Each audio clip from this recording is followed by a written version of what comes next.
Very good morning all of you and very welcome to my channel Drishti IAS इस video में हम बात करेंगे रवि कुमार सिहाग की कॉपी के बारे में। काफ़ी टाइम से मुझे इनकी कॉपी को लेकर मैसेजेस आ रहे थे कि रवि कुमार सिहाग की कॉपी दिखाएं, क्योंकि इन्होंने दूसरी बार एग्ज़ाम दिया है तो उसमें कैसे इन्होंने परफॉर्म किया है तो इसमें हम देख लेते हैं। देखिए, सबसे पहला जो ये क्वेश्चन है प्राचीन एवं मध्ययुगीन भारत में विद्वान अधिकांश कला एवं वास्तुकला के अवशेष अभी भी शेष हैं जो कि प्रकृति में धार्मिक है, परीक्षण कीजिए। ठीक है, तो इस क्वेश्चन को इन्होंने देखिए कैसे परफॉर्म किया है, कैसे लिखा है।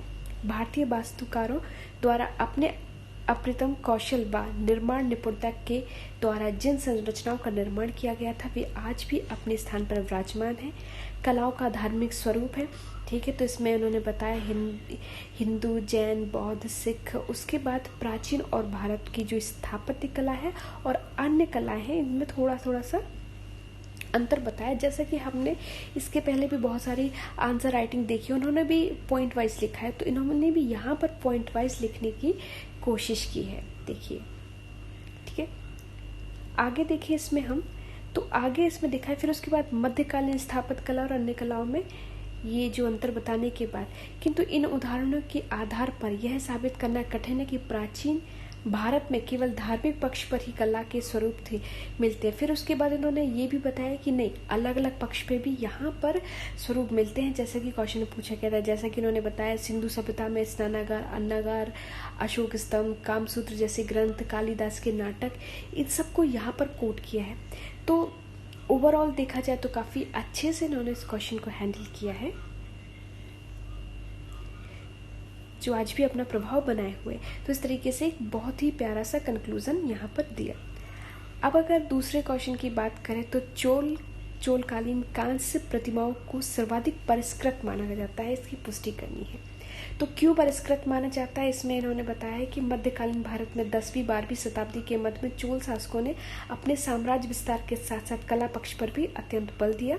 ठीक है, तो द्रविड़ शैली का चरम रूप था और ये चोलकालीन प्रधान। इनकी प्रतिमाएं जैसे कि नटराज प्रतिमा है, उसके बाद शिव को लेकर रक्षणीकारी स्वरूप, अप्सरा नामक अज्ञानता रूपी राक्षस का नाश आदि।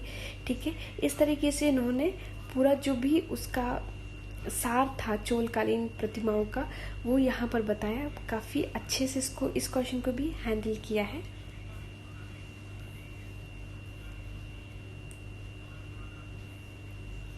फिर उसके बाद एक कंक्लूजन तो बनता ही है। तो इस प्रकार चोलकालीन को यदि मूर्ति कला, कांस्य कला का स्वर्णकाल कहा जाए तो अतिशयोक्ति नहीं होगी। काफ़ी अच्छा आंसर राइटिंग है, मैं नहीं मानती इसमें कुछ कमी है। बाकी एग्जामिनर जो है उसके देखने का भी नज़रिया अलग होता है। तो काफ़ी अच्छे से इस क्वेश्चन को भी हैंडल किया।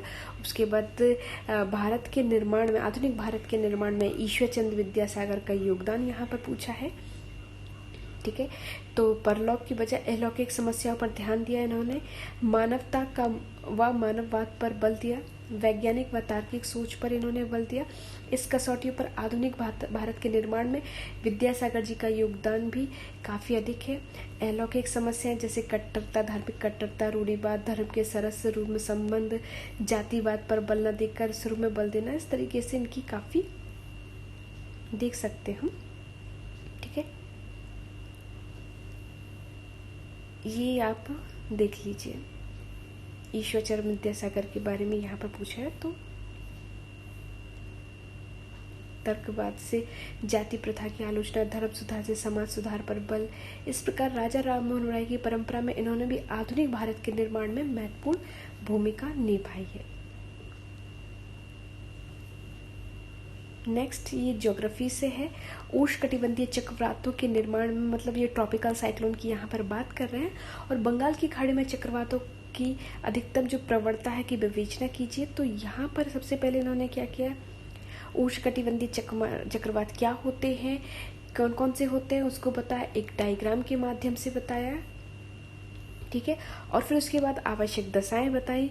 समुद्री जल का तापमान, कोरोलिसिस बल, उसके बाद संघनन की गुप्त ऊष्मा का होना। ठीक है, इसके बाद उन्होंने बताया कि बंगाल की खाड़ी में अधिकता के कारण क्या है। तो देखिए, बंगाल की खाड़ी में अक्टूबर नवंबर माह में अधिक होता है जेट प्रवाहों के कारण। और भूमि के विस्तृत क्षेत्र के न होने के कारण कोरल बल की उपस्थिति, ये सब यहाँ पर बताया गया।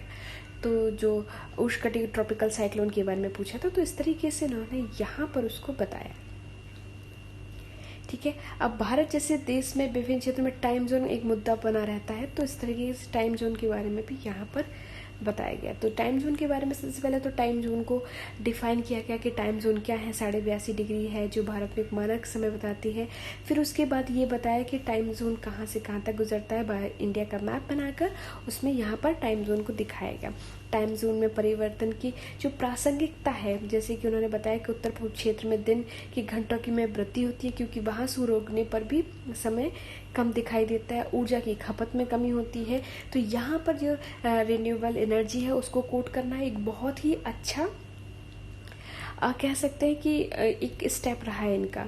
उसके बाद उत्पादकता में वृद्धि, सुबह की ताजगी में कम, दक्षता में वृद्धि, और फिर उसके बाद जैविक घड़ी जो सर्केडियम रिदम होता है को सुचारू रूप से चलाना, ये भी काफ़ी अच्छा पॉइंट है। उत्तर पूर्व क्षेत्र में औद्योगिक विकास में सहायक है भी है।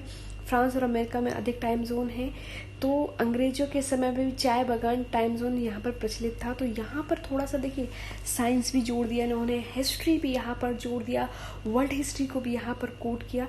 तो ओवरऑल देखा जाए तो बहुत अच्छा इनका ये रहा। चुनौतियां देखिए, जागरूकता का पक्ष, समझने में कठिनाई, अवसंरचना का पक्ष है।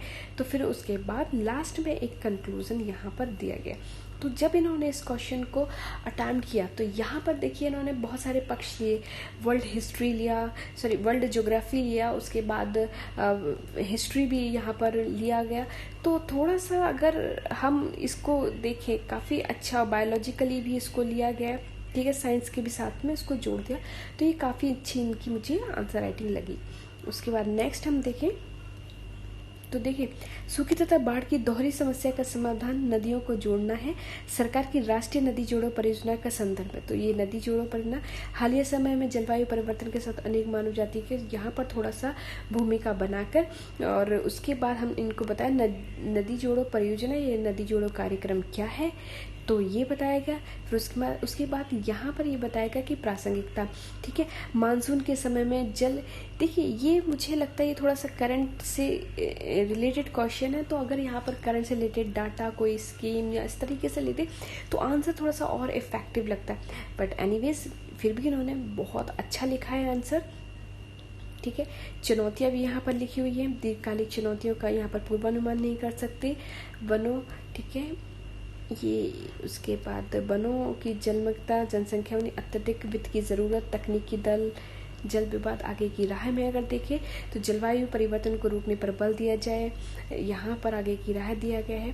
तो यहाँ पर हमें ये समझना बहुत ज़रूरी हो जाता है कि किस क्वेश्चन में हमें कंक्लूजन लिखना है, किस क्वेश्चन में आगे की राह लिखना है, ठीक है। तो ये समझना भी हमारे लिए बहुत ज़रूरी है, क्योंकि यहाँ पर इन्होंने विश्लेषण पूछा गया है।